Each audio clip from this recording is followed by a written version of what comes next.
Hey man, I think I figured it out. If I went over to inspect, I believe you were right where the problem is inside the mobile nav container. Uh, I went down to the body and I noticed that they have two different font sizes, one that's overruling the other one. You said that you wanted to go by pixels, but it looks like this 0.73 REM is overriding any pixel size that you add to it.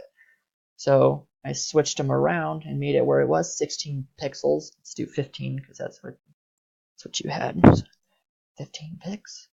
And then I noticed that it actually stays together no matter how far the screen is.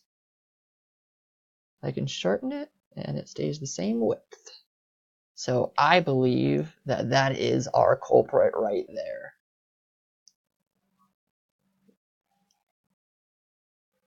That is our culprit. We have to figure out how to switch that over back to the 15 pixels. The only problem with this is that it's not responsive. So I don't know if that's going to be a problem with the mobile or not. But I believe that is, I identified the problem.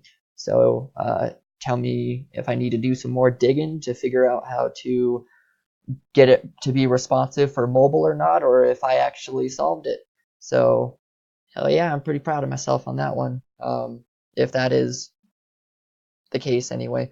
So let me know if I figured it out or not. Thanks, man, for throwing this my way. It was fun.